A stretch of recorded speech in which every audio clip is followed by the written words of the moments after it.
Hola, bueno, este es mi video de mi experiencia en el museo. Em, lo que quiero decir es que, bueno, hace unos días fui al museo y la verdad yo no soy un conocedor de arte.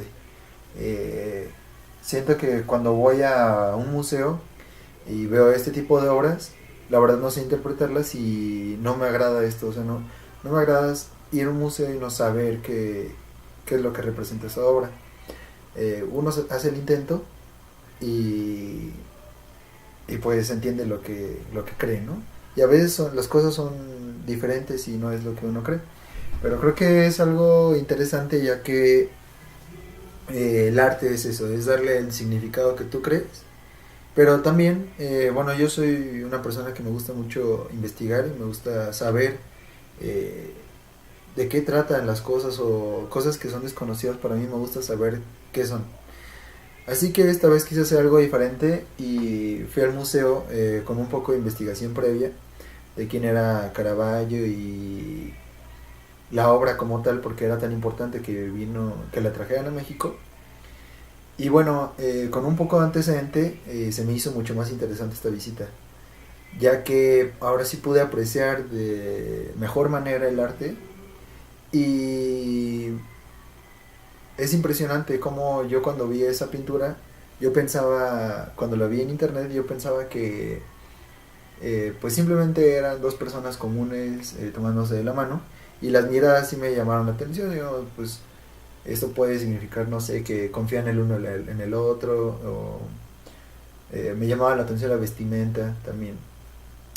Así que viendo un poco la historia de este pintor, pues me di cuenta que en realidad la obra fue una de sus primeras obras. Y Caravaggio fue cuando empezó a pintar uno de sus tantos cuadros, ese fue uno de los del inicio.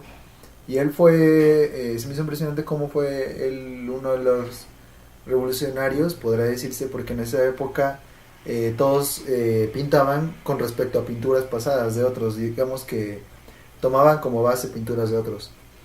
Pero él le preguntaban y decía que por qué si tenía tanta gente que podría utilizar de manera natural. Y eso fue lo que hizo. Tomó a esas personas como base para su pintura, la Buenaventura. Y en realidad yo no sé, o sea, lo que leí antes de ir, y es impresionante que en realidad ella es una gitana. La verdad yo no sabía que esa era la vestimenta de una gitana en ese tiempo. Y que en realidad no se estaban tomando las manos, sino ella le estaba leyendo la mano. Y él le estaba confiando su mano y le estaba viendo con una mirada de confianza, digámosle. Como...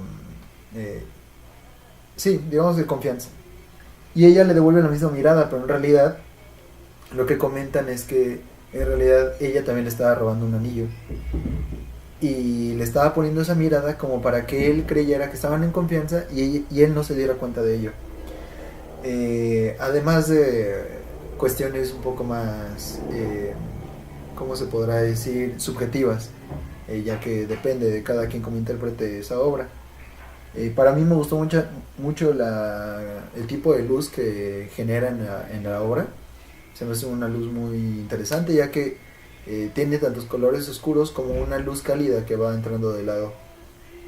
Y se me hizo más impresionante también la historia que acompañaba a Caravaggio, ya que me preguntaba más cosas acerca de esa obra y me di cuenta que él hizo dos Buenaventura. Hay una en un mal estado en el Museo de Milán, creo, me parece. Y lo interesante de ahí es que él tuvo una vida muy complicada y era pobre, era de escasos recursos y por lo que en sus primeros cuadros él tuvo que vender la Buenaventura por escaso dinero. Así que se hizo amigo de bueno, más bien el que lo tomó como un padre, digámoslo, porque él fue huérfano desde chiquito y después lo tomó un cardenal, me parece se le llama.